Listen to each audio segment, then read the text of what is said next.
자, 잘 쉬셨죠? 네, 수용 등기 보도록 하죠. 수용 있는 경우에 이제 등기하는 과정인데, 수용 있는 경우는 법률 규정을 통해 등기하는 과정이고, 수용로 등기할 필요는 없습니다. 물권 변동이. 등기 안 해도 소유권은 당연히 수용권자가 취득하게 되어 있는데, 등기하는 과정상의 차이점은 원칙이 단독 시청이 원칙이고, 그다음에 수용권자가 관공서의 경우는 이때는 촉탁을 통해 등기하는 것이 예외 규정이에요. 원칙은 단독 시청하되 수용권자가 국가나 지자체가 수용하는 경우는 촉탁이 되는 겁니다. 그럼 일반적인 원칙은 단독에다 잡아놓으시고, 단독이라는 얘기는 등기 신청할 때 등기 의무자가 있더라 없더라? 의무자가 없지요. 의무자 올 필요가 없다 보니까 의무자가 내야 될 서류는 다 면제입니다.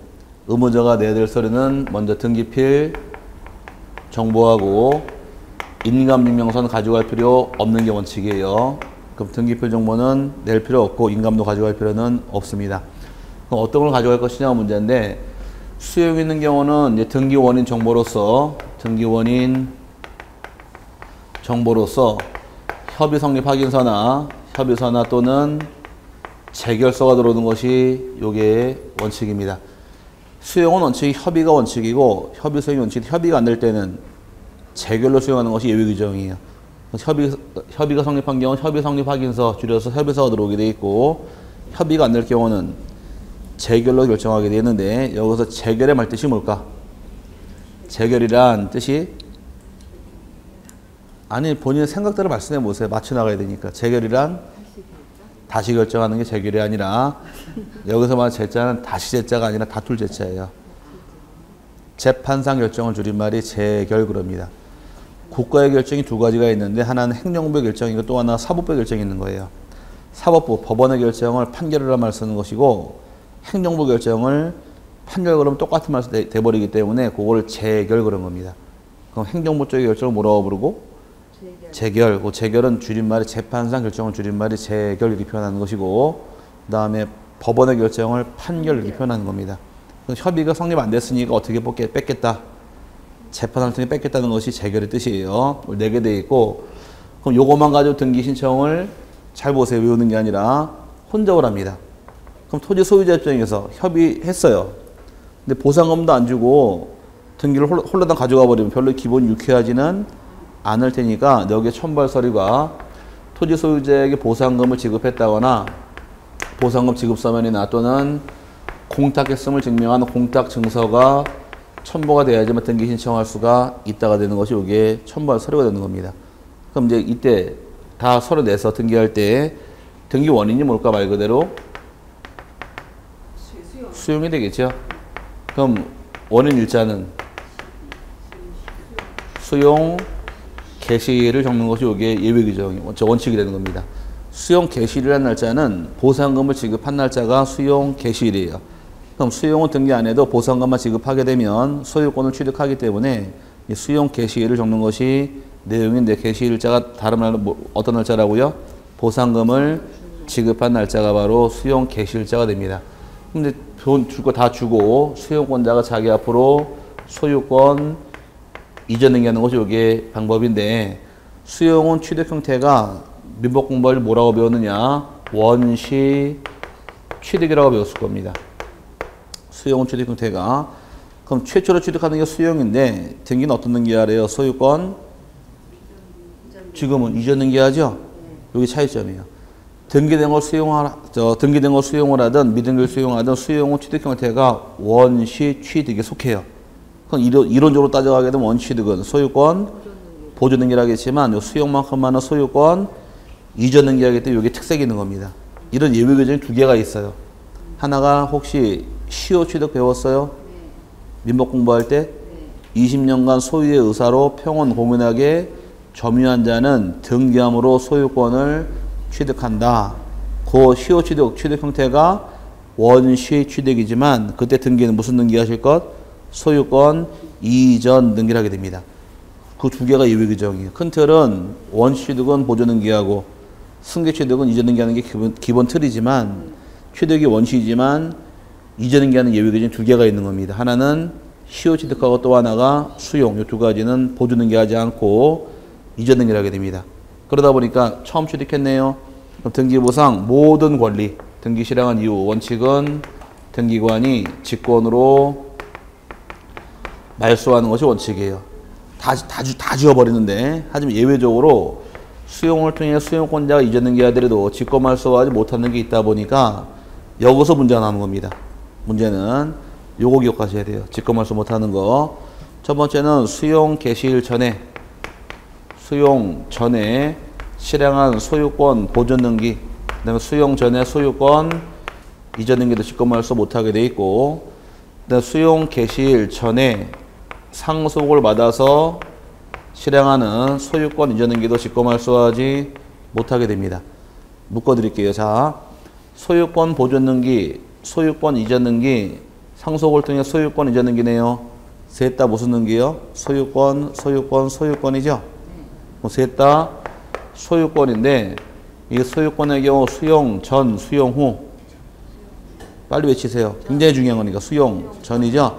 그럼 수용되기 전에 선순위 소유권은 살아있더라요. 다 이 묶어서 하나로 이해하시고, 그 다음에 수용되는 부동산을 위해 존재하는 지역권 등기도 살아있게 됩니다. 지역권의 경우는 유효지가 수용되는 경우에 살아있는데, 아직 지역권 안 배우는데, 지역권은 수반성이 인정되기 때문에 유효지가 넘어가면 지역권 따라가게 돼 있어요. 따라가다 보니까 소멸하지 않는 것이고, 그다음에 관할토지수용위원회에서 재결로 존속이 인정된 권리 살아있게 됩니다. 여기 살아있는 권리인데 두 개는 외우셔야 돼요. 나중에는 그 세 개 묶어서 뭘로 이해하시고 크게 외치세요. 선순위 소유권, 또 하나는 지역권. 이 두 개만 기억하세요. 두 개를 제외한 나머지 다 직권 말소예요. 몇 개 빼고 다 직권 말소? 두 개 빼고 다 직권 말소. 하나는 왜 앞에 말을 떼버리고 선순위 소유권하고 또 하나 지역권을 제외한 나머지 다 직권 말소합니다. 그럼 물어나 보자고요. 그럼 수용 전에 세금 체납이 있어서 국가가 압류한 게 있더라. 그럼 수용 전에 국세 체납에 따른 압류 등기는 직권 말소할까 놔둬야 될까? 놔둬야겠죠? 그럼 내년 줄 다시 봐야 됩니다. 몇 개만 살아있더라? 두 개 빼고 다 직권 말소리니까. 그럼 수용 전에 있던 압류도 직권 말소. 수용 전에 가압류. 빨리 외치세요. 직권 말소. 왜? 이 두 개 없으니까. 수용 전에 처분금지 가처분. 직권 말소. 수용 전에 경매 개시 등기. 직권 말소. 수용 후에 소유권 이전 등기. 빨리. 다 이 문제의 답이야. 답. 수용 후에 들어온 소유권 이전 등기는 직권 말소. 오케이. 수용 전에 했던 저당권은 저당권? 이미 날라갔어요. 그러면 몇 개만 살아있더라? 두 개. 하나는 선순위 소유권하고 또 하나 지역권 뺀 나머지 다 직권 말소니까 수용 전에 저당권 등기도 직권 말소하는 겁니다. 다 직권 말소 당하는 거예요. 몇 개 빼고? 두 개 빼고. 이게 답이에요. 저기요, 질문 있는데요. 국가가 돈 받으려고 압류했는데 수용되니까 직권 말소 당했네요. 그럼 국가에게 손해예요, 이익이에요? 손해다. 나는 이익이라고 생각하시는 분. 나는 손해다. 그럼 나머지 뭐예요? 자, 수용을 통해서 국가가 돈 받으려고 압류한 게 있는데 그 압류가 수용을 하다 보니까 직권 말소 당했습니다. 그럼 국가 입장에서 이익일까 피해일까 한번 찍어보세요. 이익이다. 손해다. 나도 안 할래 지금부터 수업. 자, 힘들어. 나이가 어려면 야단이라도 치지. 자, 난 손해 같다. 한 번만 더 한다면 가보자고. 손해 같다. 이익 같다. 왜 손해라고 생각했어요? 직권 말소 당해서 생각해 보자고. 압류한 이유가 뭘까? 세금 내지 않으니까 압류를 한 겁니다. 그럼 압류권자 국가가 돈 받으려면은 그 집을 팔아야 돼요. 경매든 공매든 팔아서 경락대금 나와야지 세금 회수가 되는데 지금 경매까지 안 가고 보상금은 나왔잖아요. 이거 세금 받아갈 수 있잖아요. 오케이? 그 보상금을 직접 줄 수도 있지만 공탁을 거는 경우는 등기부에 가압류, 압류, 저당권 막 들어와 있는 경우는 함부로 돈 줬다가는 나중에 권리 문제가 발생하다 보니까 공탁 걸어버리는 거예요. 보상금을. 그거 찢어주라고. 이해 갔어요? 그럼 만약에 이 집이 이 땅 1억에 수용돼서 보상금 1억이 나갔는데 그 집에 5천만 원 융자 있고 1천만 원 저당권 세금이 있고 막 이것저것 막 들어왔다 가정해 보자고. 그럼 1억을 땅 주인이 다 줘버리게 되면 돈 갚을까요, 은행에다가? 안 갚을 거 아니에요. 세금 낼까? 안 내겠죠. 그러다 보니까 이 돈은 토지 소유자 주는 게 아니라 공탁 걸어버려요. 나눠주라고. 그러다 보니까 압류권자 입장에서 경매가 안 들어가더라도 돈 받을 수 있잖아요. 죽었다고 미리 뭐 피해보는 것은 없다는 얘기입니다. 그럼 수용 전에 저당권자 입장에서는 똑같은 개념이에요. 저당권자는 변형물을 잡을 수 있는 권리가 있어요. 그걸 다른 말로 물상대유란 말 쓰는데 하나의 사례가 내가 이 건물을 담보 잡았더라. 건물을 화재로 소멸하게 되면 보상금 나오겠죠. 화재보험금. 그걸 덥석 압류할 권한이 생기는 게 그게 물상대유예요. 변형물 잡아내는 것이. 그럼 지금 건물주인, 땅 주인이 수용당했더라. 보상금 나왔네요. 그 보상금에 당연히 미치다 보니까 저당권자가 배당받아오면 되니까 뭐 기분 나쁜 일은 없기 때문에 꼭 직권말소 당한다고 기분 나쁜 일은 아니란 얘기입니다. 이해 갔어요? 그러다 보니까 몇 개만 살아있더라. 크게. 이 두 개가 답이에요. 24회 기출 문제 얘가 답. 다음 수용을 때 직권말소 할 수 없는 것은 수용 전에 들어온 수용 전에 상속받아 실행한 소유권이 되는 게 여기 답이에요. 두 개밖에 없으니까 보기를 4개 못 끄집어내요. 오케이? 몰라 이제 알아서 하셔. 2개 외워야 돼 무조건. 그래서 책 들어가서 2개 잡아드릴게요. 수용은 신청 보니까 주체가 일반적인 사업자의 경우 단독 신청하게 돼 있고 관공서가 수용하는 경우는 촉탁이더라. 찾으셨나요?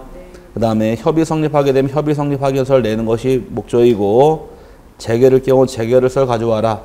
여기에 첨부할 서류가 단독 신청하다 보니까 보상금을 지급했다거나 공탁했음을 증명하는 서류를 가져가는 것이 첨부할 서류고 원인은 토지 수용이고 그 다음에 수용의 시기 즉 수용 개시일자가 원인일자가 되더라. 직권, 말소, 대상이 있고 아닌 거 있죠. 예외 규정은 수용의 날 이전에 상속을 원인으로 한 소유권 이전 등기밖에 안 나와 있는데 수용의 날 이전이라는 얘기는 수용 전이란 얘기입니다. 이해 갔어요? 그럼 수용 전에 얘만 나와 있으면 얘도 살아있다는 얘기예요. 다 소유권, 다 똑같은 소유권이니까. 오케이? 그 다음에 따라붙은 것이 지역권 등이 살아있네요. 근데 관할 토지 수용위원회에서 재결로 존속 인정된 원리 살아있는데 2개만 기억하시라는 얘기입니다. 하나는 선순위, 소유권, 또 하나 지역권 2개를 제외한 나머지 다 직권말소 하다 보니까 왼쪽 직권말 대상에서 수용의 날 이후에 격려된 소유권 등기, 직권말소, 소유권 이외의 권리, 지상권, 지역권, 전세권, 저당권, 불문하고 다 직권말소. 오케이? 그 다음에 가등기, 가압류, 가처분, 수용의 날 전월을 불문 다 직권말소예요. 그 많은 걸 다 외울래요? 살아있는 2개를 외우실래요? 이걸 외우시란 얘기예요. 수용은 이게 답이니까. 그럼 직권말소상으로 4개가 복이고 얘가 답이에요. 그럼 몇 개만 살아있더라? 2가지. 뭐하고 뭐? 선순위 소유권과 지역권. 네, 그 2개를 외우고 넘어가는 겁니다. 이제 처음이니까 나중에 책 보면 딱 정리되겠어요. 그거 보고 넘어가시면 되니까 부담 갖지 마시고. 죽겠죠? 등기법은 지금 소유권 등기만 벌써 몇 가지 배우고 있죠, 지금. 그거 하나하나 다 따로따로 이렇게 다 이해를 하셔야 돼. 쭉 봤다가는 이게 여긴가 이 저긴가 구별이 안 되니까 하나씩 다 이해를 하셔야 돼. 따로따로. 그 따로따로 이해해서 다 따로 글을 담아놔야 돼요. 그래서 그래 문제를 풀지 그냥 책 본다고 쭉 봤다가는 이게 수용인지 뭐지 구별이 안 돼요. 그럼 어려워져요. 그래서 여기가 논점이 많다 보니까 어려워지는 거예요. 그거만 딱 정리 끝나면은 별 문제 없어요. 그 다음에 넘어가서 진정 명예회복을 원인으로 하는 소유권 이전 등기란 말 나오는데 그래도 뭔 말이냐? 칠판장 보시고 말을 풀자고요. 좀 말이 어려운데 진정 명예회복 등기라는 것은 자, 요 집이 갑하고 오라고 둘이서 매매 계약을 통해서 1순위로 갑의 소유권이 있다가 원인이 매매죠. 2순위로 을 앞으로 소유권 이전 등기를 다 끝냈더라요. 매매 계약을 통해 등기까지 다 끝난 상태에서 이 매매 계약이 무효나 취소 해제가 되는 경우에 매매가 되든 매매 계약이 매매 또 썼네.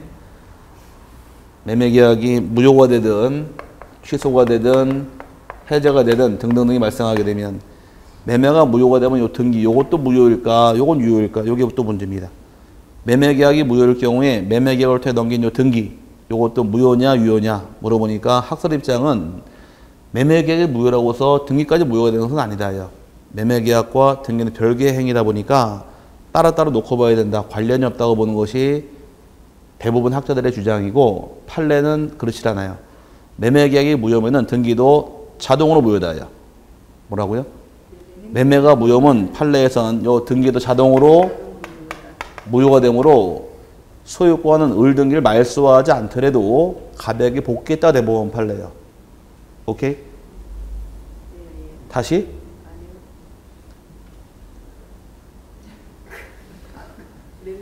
이 대화가 잘 안 돼, 이거. 자. 그럼 매매가 무효면은 등기도 무효니까, 매매가 무효가 되면 등기도 무효니까 얘를 말소하지 않더라도 등기부상은 누가 주인일지언정? 을이 주인일지언정 진정한 주인은 갑이다가 대법원 판례예요. 오케이? 그럼 등기 말소 안 해도 소유권은 누구한테 돌아가 있어 이미? 갑에게 돌아가 있죠? 진정한 주인이 누구다 그러면? 갑이라는 얘기입니다. 그럼 을은 권리가 있는 사람 없는 사람? 없는 사람이죠? 그럼 갑이 소유권은 이미 돌아왔어요? 돌아왔으면 등기도 찾아와야겠네요. 그럼 갑이 자기 앞으로 등기를 찾는 방법은 몇 가지가 있을까? 몇 가지가 있을까? 네. 두 가지가 있는 거예요. 두 가지가. 아, 참 대화가 안 되네. 자, 하나는 무효 등기는 말소하는 게 원칙이니까 하나는 말소 등기를 통해서 지워버리면 되는 겁니다. 그럼 을에게 소유권 넘어가는데 얘가 무효 등기니까 얘를 지워버리게 되면 누가 소유자가 돼요? 갑이 소유자가 되겠죠? 이렇게 찾아가는 게 원칙이에요. 근데 이렇게 하는 게 아니라 반대로 을로부터 다시 갑에게 또 소유권 이전 등기를 또 할 수도 있다요. 그럼 이렇게 지워도 누가 되고 소유권이 갑에게 되겠지만 다시 1, 2, 3순위로 갑 앞으로 소유권 이전 등기를 신청할 수도 있다. 이게 문제되는 겁니다. 그럴 경우에 갑이 누군가요? 진정한 주인이죠? 진정한 주인이 등기를 찾아와야겠네요. 등기를 다른 말로 명의. 그럼 진정한 주인이 명의를 회복하려고 무슨 등기했어요? 소유권 이전 등기하다 보니까 진정 명의 회복을 원인으로 한 소유권 이전 등기를 붙게 된 것이에요. 오케이? 말소하지 않아도 어떤 등기해라? 소유권 이전 등기를 통해 찾아올 수도 있다. 이걸 물어보는 게 이 뜻이에요. 이 등기 신청을 어떻게 할 것이냐 그 과정을 배우는 겁니다. 여기선. 그럼 이전 등기다 보니까 원칙은 공동 신청, 단독 신청.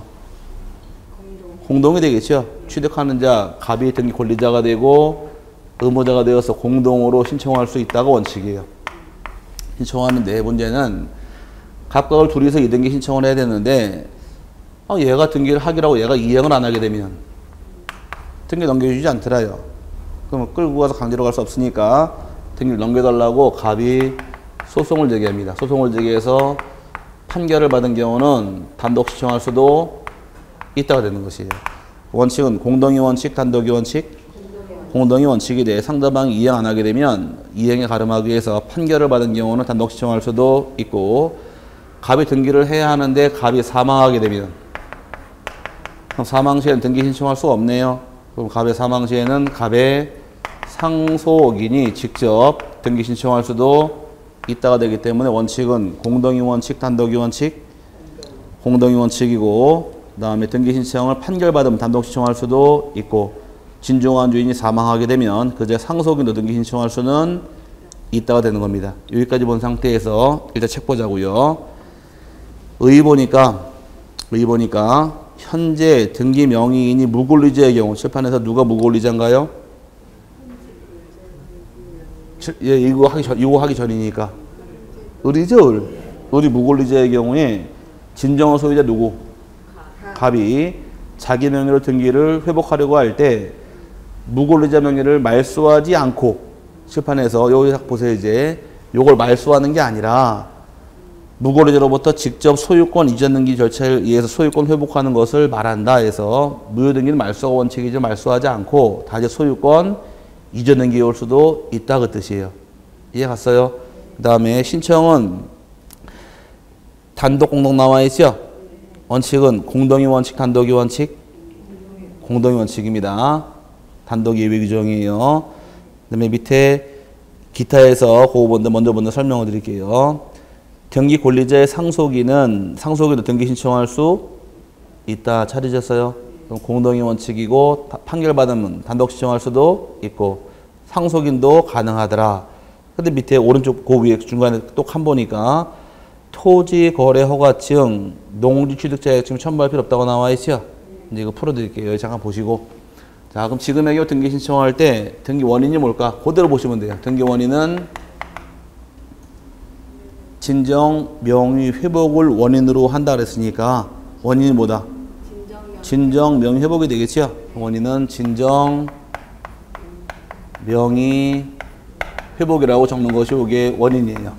근데 참 중요한 말이 칠판 잠깐 보시고 원인을 뭐로 적었다고요? 진정 명의 회복 적긴 적었는데 중요한 말은 실제로 원인이 있을까 없을까? 이게 눈에 안 보이는 맥이에요. 여기서 실제로 원인이 없습니다. 뭐라고요? 빨리 외치세요. 실제로 원인이 있는 게 아니란 얘기. 이게 여기서 이걸 잡아낼 맥이에요. 왜 그런가 보자고 제가 돌아와서 잘 보세요. 풀어야 되니까. 갑의 소유권이 있다가 매매 계획을 통해 을에게 팔았죠? 을이 취득한 원인이 뭐예요? 매매네. 근데 매매가 나중에 무효래죠? 매매한 효과가 없다는 얘기입니다. 오케이? 그럼 다시 소유권 찾아갈 거 아니야, 갑이. 그럼 다시 찾아갈 때 둘이 계약 체결한 거 있어요? 없잖아요. 없죠? 그럼 실제로 원인이 없는 거예요. 원인이 없다 보니까 등기 원인 일자 적을 수 있을까 없을까? 원인 일자 기재하지 않는다. 그래서 원인만 적을 뿐 면허를 기록하지 않는 게 특징이에요. 오늘 중요한 거 다 배웠네. 소유권 보존 등기할 때는 등기 원인 자체가 없다 보니까 등기 원인도 안 적고 면허를 기록하지 않더라. 하지만 진정 명예회복 등기 원인만 진정 명예회복 적는데 날짜를 안 적는 겁니다. 그럼 등기 원인이 실제로 있다 없다? 없죠. 없다 보니까 토지거래 허가증 첨부하느냐, 농지취득자 증명, 거민 받아갈 필요가 있느냐야. 다 받을 필요 없다요. 왜? 이 세 가지는 등기 원인을 받는 거니까. 그래서 아까 보존등기 할 때 등기 원인 자체가 없다 보니까 소유권 보존등기 하는 경우는 농지취득자 증명 첨부할 필요 없고 허가증 가져갈 필요도 없고 거민 받을 필요도 없다고 설명을 드렸어요. 똑같은 개념이에요. 이게 다 필요 없는 이유는 이것 때문에 그래요. 실제로. 이걸 잡아내야지 말이 쫙 풀려요. 자, 등기 원인 뭐라고요? 진정 명의복 적긴 적었지만 실제로 원인이 있는 게 아니다 보니까 실제로 원인이 없기 때문에 원인 일자도 기재할 수가 없는 것이고 원인에 받아야 하는 토지거래 허가증, 농지취득자 증명, 거민 다 받을 필요가 없어서 이게 논점이 생기는 겁니다. 중요한 건 이게 중요한 게 아니라 이게 중요한 거예요. 이게 맥이에요. 여기선 이걸 잡아내셔야 돼. 책이 안 보이, 눈에 안 보이는 거. 이걸 잡아내면 이 답이 쫙 풀려나가는데 이거를 안 잡게 되면 무슨 문제가 생기느냐. 일자가 왜 안 적지? 나중에 배울 때. 허가 왜 안 받지? 농지취득자격증 왜 안 내지? 이 말이 단서가 따라붙기 시작을 해요. 감 잡았어요? 여기서 맥은 이게 맥이에요. 책에 안 나와 있지만 원인은 뭘로 적었대요? 진정 명예복 적었죠? 하지만 실제로 원인이 있는 게 아니다 보니까 원인만 적을 뿐 날짜 적는 것이 아닙니다. 그래서 여러분 교재에서 토지거래 허가서 농지 취득 자격증명 첨부하지 않는다. 그 말 따라 붙은 거예요. 기타의 2번은 안 보셔도 돼요. 진정 명예회복을 원인으로 소송이 제기된 경우 이건 옛날 얘기니까 지금 예고등기란 말은 폐지됐기 때문에 문제 안 나오니까 2번 안 보셔도 되고 기타 1번까지 보시면 됩니다. 밑에 그 예고등기 나와 있는 거 있죠? 예고등기 촉탁하지 아니한다. 그건 옛날 얘기고 지금은 안 나오니까 그건 안 보셔도 됩니다. 그래서 소유권 이외 등기에서 지상권, 구분지상권, 지역권 나오는데 이 부분 민법 공부했나요 혹시? 지상권 배웠어요? 민법에서? 대화가 되겠다 그러면. 나는 배웠단 말이 제일 좋아. 지금부터는 민법 시간입니다. 지상권, 지역권, 전세권은 민법 배운 내용대로 하다 붙이면 되기 때문에 편히 들으세요. 여기는 어려운 거 아니니까. 민법 공부되면 저절로 알아요. 지상권이란 것은 타인 토지에서 건축물, 공작물, 수목을 소유할 목적으로 남의 땅 이용하는 권리를 지상권이라고 부릅니다. 지상권 등기할 때는 공동 신청하게 돼 있고 지상권 설정자, 그 다음에 지상권자가 둘이서 신청을 합니다. 설정자가 누굴까요? 땅주인 되겠죠. 그럼 지상권자는 쉽게 얘기해서 건물주인. 땅주인, 건물주인 다른 경우에 건물주인 지상권자라는 얘기예요. 그래서 법정지상권 배웠어요 혹시? 법정지상권 배울 때 갑이 토지와 건물의 소유자이다가 토지만 뭐 경매로 날라가고 건물 누구 전세 주고 막 살고 막 신나게 섞어놓고서 법정지상권 누구한테 있습니까? 물어보게 되면 그 상황에서 건물주인만 잡아내면 돼요. 그게 법정지상권자 되는 거예요. 오케이? 그럼 지상권 등기한다는 얘기는 반드시 등기할 사항이 두 가지입니다. 지상권을 왜 설정하는가? 목적을 적어야 되고 그 다음에 범위를 적어야 돼요. 목적은 구체적으로 건축물인지 공작물인지 수목임을 적게 됩니다. 왜?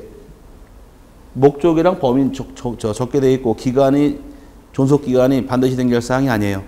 그럼 지상권 배울 때 건축물의 경우도 석조, 석회조, 연화조 같은 경우는 돌로 지은 건물, 시멘트로 지은 건물, 기와 벽돌로 지은 건물은 최단기간이 30년, 최단기간이 짧은 게 목조 건물은 15년, 공작물은 5년, 수목은 30년 그 기간을 보장받기 때문에 목적은 반드시 적어야 돼요.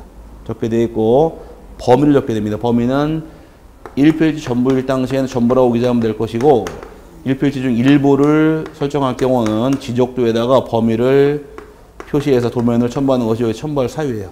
이게 단데 문제가 되는 건 이건 내면 틀릴 사람이 없겠죠. 지상권의 객체가 문제 나옵니다. 여기선 객체라는 것은 이중으로 설정할 수가 있느냐? 이중의 지상권 가능 불가능? 옛날에 동일한 등기는 두 개가 들어올 수는 없다. 후등기 저지력에 의해서 이중의 소유권, 이중의 지상권, 이중의 전세권 등기할 수는 없다고 배운 게 있으니까 지상권 두 개가 들어갈 수는 없어요. 그 다음에 토지 전부는 가능할까요? 그럼 토지 일부도 가능할까? 토지 일부에 설정할 수 있으니까 뭘 가져와라? 도면 가져와라. 그럼 일부도 가능하더라. 그럼 공유 지분에 대해서 지상권 설정할 수 있느냐요? 공유 지분에 지상권 설정할 수는 없습니다. 공유 지분은 우리 강의실에 여러분하고 저하고 둘이 공유를 해요. 오케이? 그럼 그 중에 한 사람이 지분만 가지고 지상권 설정할 수는 없는 겁니다. 같이 설정해 줘야지. 그래서 지분만 설정할 수는 없어요. 농지에 설정할 수 있을까? 여기까지만 갈게요. 농지에 지상권 설정할 수는 있어요. 전세권만 안 돼. 농지 전세권만. 지상권을 설정할 수 있대. 농지 전세권은 허용하지 않는 겁니다. 농지 전세권, 농지 임대차는 뭐다? 소작이에요. 소작. 소작이고 지상권자는 지상물 주인이에요. 농지에 지상권 설정할 수는 있어요. 농지에 건물 지을 수 있을까 없을까? 농지에 건물 지을 수 생각을 바꿔보세요. 있다 없다? 있다. 원두막이 아니라 옛날에 제가 설명드리잖아 지금. 옛날에 등기하는 물건 배울 때 농업용 고정식 온실 농업용 고정식 온실 등기할 수 있다고 배웠어요. 그 농업용 고정식 온실은 토지 지목이 전 또는 답이에요. 그럼 온실은 건물로 인정하는데 그 전 또는 답 농지에도 건물 지을 수 있으니까 농지에도 건물 소유 목적으로 지상권 설정할 수는 있다가 되는 겁니다. 오케이? 그래서 맨 밑에 보니까 여러분 여기까지는 설명드릴게요. 지상권의 경우는 밑에 보니까 전부도 가능해요. 일부도 가능해요. 네, 하지만 공유주번을 설정하지 못합니다. 밑에 다른 건 필요 없고 맨 밑에 기타 보니까 타인의 농지에 지상권을 설정할 수가 있으나 농작물 소유하기 위해서 지상권 설정할 수 없다요. 그건 중요한 건 아니고 농지에 설정할 수 있다 없다가 중요한 겁니다. 배추 소유하려고 지상권 설정할 수 없다는 얘기고 건물 지을 목적으로 지상권 설정할 수 있다는 얘기예요. 그래서 농지에도 건물 지을 수 있더라 없더라? 있습니다. 그래서 농지에 건물 세울 목적으로 지상권은 가능하되 배추를 소유할 목적으로 이건 안 돼요. 이런 것들은. 그래서 그 구별하시라는 얘기고.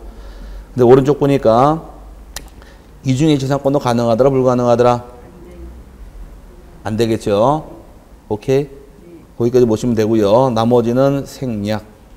그 다음에 이제 구분 지상권이라는 말 아직 배웠어요? 안 배웠어요? 살짝 배웠어요? 네. 자, 그러면 말만 보여드릴게. 이 민법의 공부가 끝나야 돼. 이 지상권이라는 것은 말 그대로 토지 지상을 이용할 권리 지상권인데 구분 지상권의 경우는 토지의 공중이나 지하를 이용하기 위해서 설정하는 권리가 구분 지상권입니다. 그럼 내가 가진 땅이 있는데 내 땅 위로 고압선 지나가겠대요. 기분 좋아요, 나빠요? 별로 안 좋을 거 아니에요. 비용이 너무 찌릿찌릿하니까. 그럼 남의 공간 이용하려고 그러면은 토지 소유권의 범위는 정당한 이익이 있는 범위 내에서 토지의 공중과 지하에 미치다 보니까 남의 땅 공중을 이용할 때에도 동의를 받아야 돼요. 그 동의에 해당하는 권리가 바로 뭐다? 구분 지상권이고 여러 번 땅이 있는 여러 번 땅 밑으로 공동구 지나간대. 공동구. 그건 알아요? 공동구? 지하철이 아니라 공동구라 그래가지고서 전기 또는 통신, 수도 같은 걸 한꺼번에 매설해놔요. 이런 배관에다 하나에다가. 그게 공동구란 말 쓰는 거예요. 뭐라고요? 그 관리할 때 전기선 일로 가고 전화선 일로 가고 수도 배관 일로 가고 막 정신없이 얽혀 있으면 땅을 함부로 팔이 뭐하니까 그걸 싹 모아놓는 거 한 곳에. 그래서 가끔 공사할 때 공동공사라 그래가지고 이만한 배관을 묻어요. 이 안에 다 들어가 있는 거야, 이 안에. 수도 배관 뭐 다 들어가 있어가지고서 거기 한꺼번에 모아놓은 걸 뭐라고 부르더라? 공동구라고 불러요. 나중에 공부 시간에 배울 거예요, 이제. 그럼 여러분 밑으로 땅 밑으로 지나가게 되면 땅 함부로 쓸 수가 없잖아요. 그러다 보니 땅 지하를 이용하더라도 동의를 받아야 돼요. 그때 설정하는 권리가 구분 지상권인데 상하를 이용하는 상하 이럴 경우 똑같아요. 설정하는 권리 똑같이 가는데 요거 차이 짓는 게 세 가지예요. 목적을 등기할 때 똑같이 등기해야 돼. 목적은 건축물, 공작물, 수목 목적으로 지상권 설정하지만 구분 지상권의 경우는 수목을 목적으로 설정할 수는 없습니다. 수목은 제외시켜요. 수목은 너 공중만 잘하라 이렇게 할 수 없으니까 수목은 제외시키게 돼 있고 범위는 구체적으로 범위를 적는 것이다. 기재하는 거지. 도면을 첨부할 필요는 없습니다. 도면을 첨부하고 싶어도 첨부할 수가 없게 돼 있어요. 우리나라 도면 지적과 앞에서 용어 정리할 때 우리 지적은 몇 차원 지적? 2차원, 3차원? 우리나라 지적은 2차원 지적. 항상 평면을 보고 따진다고 그랬습니다. 땅속을 표시할 수가 없어요. 그래서 제가 수업 시간에 땅속에 지하철이 있더라. 지적 때 보면 전부 다 지목 온다. 도로로 나오지 지하철 나오는 거 아니라 그랬습니다. 그래서 지하도로나 고가도로는 도로로 취급하지 않다 보니까 지상만 따지는 것이 우리 지적이다 보니까 지하는 표시가 안 돼서 도면 첨부하지 못하게 되어 있고 지하를 빌려주게 되면 지하 50m, 100m 이렇게 범위만 적는 것이에요. 범위만 기재하는 거지 도면 첨부하지 않고요. 지상권 이중 설정할 수 있어요? 안 된다 그랬죠? 근데 구분 지상권은 범위가 다른 경우는 공중, 지하 다 이용할 수 있기 때문에 얘도 요건 가능해요. 이중으로. 요게 차이점 세 가지예요. 혹시 나중에 여러분 교재 어디 보시면 계층적 구분 건물 소유 목적으로 나와 있나요? 계층적 구분 건물 소유 목적으로 구분 지상권 설정할 수는 없다고 나와 있죠? 이건 뭔 말이냐? 하나의 건물이 이렇게 있습니다. 5층 이상이 아파트인데 1층, 2층, 3층, 4층, 5층이 있더라. 5층 이상부터가 아파트예요. 4층까지는 연립아니면 다수대로 구별되는 것이고 5층부터 아파트입니다. 우리 집은 501호인데 건축법 배우셨어요 혹시? 안 배웠죠? 그럼 미리 알려드릴게. 층수를 따진 높이 계산이 있는데 층수의 구별이 분명하지 않은 경우는 4m가 1층으로 봐요. 몇 m가 1층이라고요? 4m를 1층으로 봅니다. 딱 건물을 딱 봐서 1층, 2층 나눠져 있으면은 그 1층, 2층 보면 되겠지만 그냥 쭉 층수의 구별이 없어요. 통으로 지은 건물 같은 경우 이럴 때는 그냥 4m 1층으로 보는 거예요. 오케이? 그럼 여기서 1층까지 높이가 몇 m고? 4m, 8m, 12m 이렇게 범위 정해줄 수 있겠네. 오케이? 그러니까 1층 사는 사람이 요 공간은 내 공간, 2층 사는 요 공간은 내 공간, 여기 내 공간이라고 범위를 정해서 다 지상권 등기할 수 있느냐야. 이건 허용할 수가 없다는 얘기예요. 왜? 이게 가능하게 되면 2층 사는 사람 뭐라 그러느냐? 1층한테 떠들기를 너는 4m 이상 쳐다보지 마. 이게 돼야 안 돼요. 이 공중공간은 전원의 공용공간인 거지 층 높이를 정해가지고 내 구분 지상권 설정할 수는 없다 해서 계층적 구분 건물 아파트를 소유하는 자가 자기 사는 높이만큼만 지상권 설정할 수는 없다 그 뜻이에요. 이해 갔어요? 여기 그 뜻이대로 기억하시면 아마 어렵지 않게 내용 파악이 될 겁니다. 그래서 여러분 교재에서 그 구분지상권의 경우는 목적 보니까 건물, 공장물은 다 가능하되 수목은 제외다. 찾으셨나요? 그 다음에 1번은 중요한 건 놔두시고요. 2번에 이 중에 구분지상권 설정할 수는 있더라. 하지만 일반적인 지상권 두 개가 들어갈 수는 없습니다. 계층적 구분 건물 소유 목적으로 구분지상권 등기할 수는 없다 나와 있죠. 지금 떠드는 내용은 다 민법에서 배우실 내용이니까 부담 갖지 마세요. 그 다음에 두 번째 지역권 등기. 지역권 이것도 배우셨어요? 이제 대답을 안 하시는데 자 지역권의 경우는 자기 토지의 편익을 위해서 타인 토지 이용하는 권리가 지역권 그럽니다. 한번 여담으로 한번 질문 한번 해볼까? 지역권 이 지역권이라는 권리는 연수가 따지면 한 몇 년 된 법일까? 한번 찍어보세요. 지역권이라는 권리 한 몇 년 정도 된 법일까? 한번 찍어보세요. 없다고 한번 해보자고. 소유권이 생기고 그냥 몇 년 한번 따져보세요. 5천년은 너무 길고. 사유재산은 예? 아니 그냥 사유재산만 쓰지 마시고 그냥 연도로 한번 다운 5천년 다운. 우리나라 법은 민법이 만들어진 연도가 1960년부터 시행을 했어요. 성문법으로 이제 어쨌든 법이 만들어져서 이용된 게 전 세계적으로 몇 년 정도 된 법이냐 이거 물어보는 거예요. 한번 찍어보세요. 3천년 다운 너무 많다 그것도. 여기 세게 나오네. 통들이 크네. 저 다른 데 가기 하니까 50년 100년 따지고 있는데 여기는 5천년을 따지고 막 3천년 따지고 막 그러시는데 다운. 성문법이 언제 최초 성문법이 언제 만들어졌어요? 2000년이 나온 법이에요. 2000년. 옛날 로마 시대부터 있던 법이 이 법이에요. 로마 시대부터 있던 법이 그래서 나중에 민법 공부하시게 되면 로마 법적 요소 배울 겁니다. 그때 지역권이 속해 있어요. 옛날 로마 시대부터 있던 법이 이 법이에요. 여권이라는 권리가 있었는데 여권이 둘로 나눠서 땅을 이용하는 권리 지역권이 있었고 사람이 이용하는 권리 인여권이 있었지만 우리 민법이 받아들인 것은 지역권만 받아들입니다. 인여권은 없어요. 우리 관습적으로 보는데 사람이 땅을 이용하는 권리가 있더라. 그럼 땅이 땅을 이용하는 권리가 아니잖아요. 그리고 특수한 지역권, 특수지역권이라는 말이 붙은 거예요. 나중에 민법공은 배우게 될 텐데 일단 여기서 감 잡자고요. 자, 지역권의 경우는 공동지정하게 되어 있는데 여기는 그림으로 설명드릴게요. 도로가 있다고 가정을 하고 필지가 두 개가 있습니다. A 땅이 있고 B 땅이 있더라. A 땅의 경우는 도로에 접해 있나요? 그러면 대지가 될 조건을 갖췄습니다. 대지가 되기 위해서는 도로에 접해야 돼요. 몇 미터 이상? 2m. 도로의 너비가 4m고 기본이 2m 이상을 접해야 됩니다. 2m가 돼야지만 사람이 다니니까.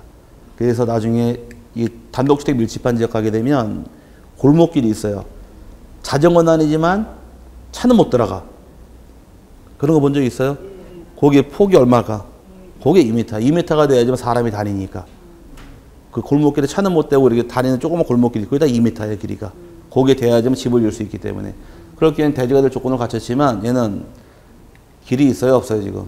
뺑둘러 없죠? 이런 땅을 뭐라고 부르더라? 눈먼 땅, 맹지라고 부릅니다. 맹지가 있는 경우 대지가 되는 조건은 도로에 접해야 돼요. 그럴 경우에 A한테 길 좀 내주세요 요청하는 땅을 뭐라고 부르고? 유역지라고 부르고 길 내주는 땅, 승낙하는 땅을 승역지라고 부르는 겁니다. 오케이? 그럼 유역지 어떤 건지 승역지 어떤 건지 기억할 수 있겠어요?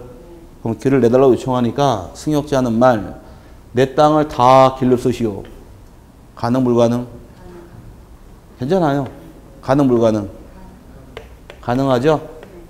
전부가 될 수 있습니다. 아직 땅 쓸 거 아니니까 너 먼저 써라요.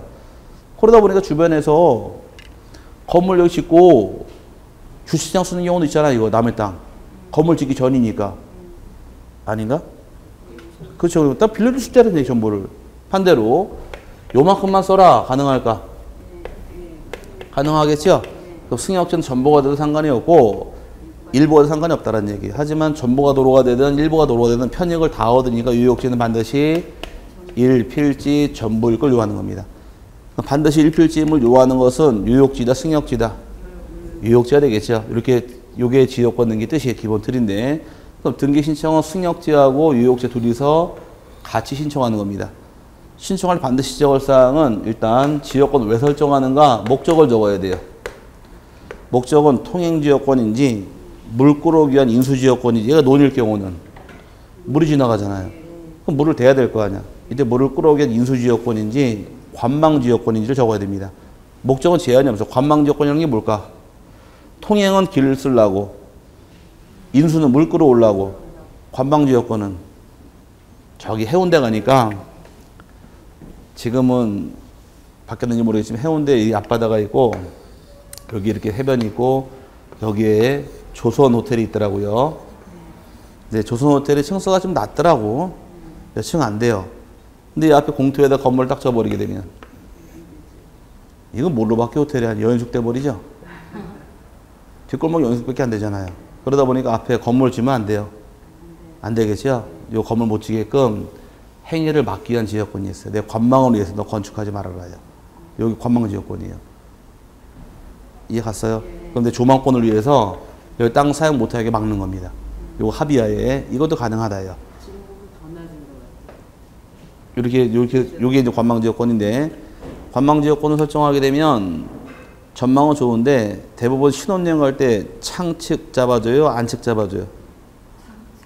왜 창측 잡아줘요? 창측이 또 어디 드셨어요? 해변가 내측. 예? 내측? 저기 잘하는 거야. 이쪽에 방을 잡아주는 게 아니에요. 여기 잡아주는 이쪽을 잡아줘야 돼. 예. 전망이 제일 안 좋은 쪽을 잡아줘야지만 둘이 얼굴 뜯어먹고 앉아있지. 전망 좋은 집 들어가 봐야 밖에만 들여다보고 있으면 나중에 싸워서 와 둘이. 뭘 봐 그러고 싸우다 보니까 돈 더 주고 여기 잡는 게 아니라 덜 주고 여기를 잡는 거예요. 밤에 뭐가 보인다고. 아닌가? 항상 낮에는 뺑글 다 돌다가 밤에 피곤하면 잘 텐데 뭘 더 볼 게 있다고 밖을 내다본다고 돈 더 받고 여기서 자냐 이거예요. 그래서 항상 잠은 어디서 주무실 것? 안쪽에서. 내 측에서 자는 게 잘하는 거예요. 아닌가? 그리고 집을 살 때도 그래요. 항상 중개업자들 하는 말이 있죠. 이 집은 깨끗합니다. 제일 먼저 하는 말. 또 두 번째 하는 말, 전망이 좋습니다. 얘기를 해요. 전망 좋아봐야 아니 사시면서 바깥에 몇 번 내다보세요. 내 차 잘 있나 뭐 있나 한번 내다보지. 전망 본 적 거의 없잖아요. 전망 좋으면 높은 게 있습니다. 자살률. 맨 처음에 아마 단독주택 사시다가 아파트 딱 들어가시게 되면 창문 내다보면은 현기증 났을 거예요 아마. 오우 막 찌릿찌릿 했을 텐데 지금 내다보면은 아무렇지도 않죠. 그게 이제 몸에 익더라고. 익다 보니까 높은 줄 몰라요. 혹시 열기구 타보셨어요? 이 열기구 이거? 안 타보셨죠? 전 타봤거든요.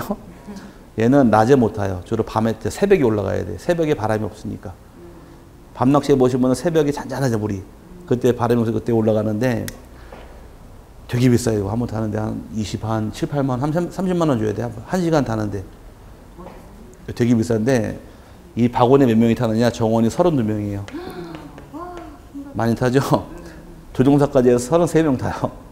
칸이 바구니가 4칸 나눠져 있는데 8명 가운데 조종사가 있어가지고서 해주는데 새벽에 깜깜할 때 이제 막 축 당기면은 불이 막 올라가 이렇게. 그리고 이제 뜨는데 순간 한 이렇게 보니까 올라가더라고요. 올라가다 해서 내다보니까 한 50m 올라갔나? 나중에는 못 내려보겠어요. 근데 나중에 한 100m 이상 올라가니까 그 조종사 하는 말이 뭐 500m 막 이러고 올라가더라고요. 올라가면서 나중에는 15,000m를 얘기하더라고. 15,000이 15,000m 올라갔다는 얘기예요. 비행기만? 여기 올라가서 보니 구름 위로 올라가서 보니 해가 저기 보이더라고요. 그래서 이제 그 다음부터는 감이 없어요. 뭐가 보여야지 밑에가. 나중에는 뭐 재밌어가지고 사진 찍고 난리가 났는데 타고 내려올 때 바람이 불더라고. 근데 착륙 지점이 여기인데 예를 들어서 여기 한 따라 바람 때문에 쭉 흘러가가지고 딱 떨어지자마자 다 뒤로 다 자빠졌어요. 넘어가니까 그냥 바람 때문에 넘어가 그랬던 적이 있었는데 다시는 안 탈 것 같아요. 한 번은 타봤으니까 됐는데 어쨌든 간에 이제 이 관망 지역권은 그 얘기고요. 목적을 적어야 되고 그 다음에 범위를 적어야 됩니다. 범위라는 것은 승역지가 적을까 유역지가 적을까 한번 찍어보세요. 얘죠. 얘는 반드시 일필지 전부니까 범위 적을 필요가 없고 승역지가 전부일 수도 있고 일부일 수도 있잖아요. 그 범위는 승역지만 적으면 되는 거지 유역지는 범위 적을 필요가 없고요. 그 다음에 유역지를 적고서 그 다음에 승역지를 적고 등기하는 것이 내용입니다. 이게 기재할 사유예요. 기재하고 등기 신청을 어디다 하느냐. 동일한 등기 소유권 별 문제가 없지만 등기소가 다른 경우는 신청을 엿다 하는 겁니다. 여기다 신청하게 되어 있고 지역권은 소유권이 아니죠. 갑구 을구 을구로 가는 거예요. 소유권 갑구로 가니까 그 다음에 지역권 왜 설정했는가 등기 요거 적어주면 돼요. 통행지역권인지 관망인지 적어주게 되어 있고 얼마큼 물려줬는가 범위 적어줍니다. 그 다음에 편적을 제공하는 땅 알아야겠네요. 유역지에 대해서 기재해 주는 것이 여기 지역권 등기할 때 방법이에요. 그럼 이게 끝나게 되면 승역지에서는 편역을 제공하는 땅, 편 제공하는 땅 서로 확인할 수가 있어요. 근데 문제는 유역지의 경우는 승역지 편역을 제공받고 있는데 얘는 어떤 땅 편역받고 있는지 알 수가 없잖아요. 여기다가는 직권 등기해 줍니다. 등기관이 직권으로 똑같이 을구에 기재해야 돼. 왜 빌렸는가 목적을 적고 똑같이 적어주고 얼마큼 빌렸는가 범위 적어줄 것이고 그 다음에 이번에는 유역지니까 뭘 적어야 될까 엇갈리게끔 승역지 적어주는 거예요. 서로 적어놓게 되면은 어떤 등기를 보더라도 승역지와 유역지 확인할 수 있도록 등기하는 것이 지역권 등기의 과정이에요. 지역권 등기할 때 단 신청할 때 어디다 신청하실 것? 승역지, 유역지. 승역지가 신청할 등기소, 유역지가 신청할 등기소가 아니란 겁니다. 근데 여러분 교재 보시니까 지역권 일정한 목적을 위해서 타인 토지를 이용하는 권리가 지역권인데 편역을 제공하는 땅을 뭐라고 부르고? 편역을 제공하는 땅, 승역지, 제공받는 땅, 유역지라고 부릅니다. 밑에 보시니까 이제 필요적 기재사항은 밑에 목적 범위 적게 되어 있어요. 목적은 통행, 지역권, 인수지역권, 관망, 제한이었고 전부도 가능하고 일부도 가능하더라. 전부 일부 둘 다 가능한 건 뭐에 대해서 얘기하는 거예요 지금? 승역지 얘기하는 거죠. 하지만 유역지만큼만은 반드시 일필지 토지일 것을 유합니다. 그 다음에 오른쪽 임의적 기재사항은 안 보셔도 되고요. 밑에 지역권의 범위인데 범위의 경우는 전부도 가능하고 일부도 가능하더라. 다만 사용 수익하는 권리다 보니까 공유지분을 설정하지 못하되 일부만 가능한 것은 승역지만 대상이더라. 유역지도 가능하더라. 승역지만 일부가 가능하고 유역지는 일부란 말 나와서 안 되는 겁니다. 그래서 반드시 일필지임을 요구하는 것은 유역지예요. 승역지는 전부가 될 수도 있고 일부가 될 수도 있고 요거는 외우는 게 아니라 요 그림을 이해하세요. 이 그림만 이해하시게 되면 내용 파악이 될 겁니다.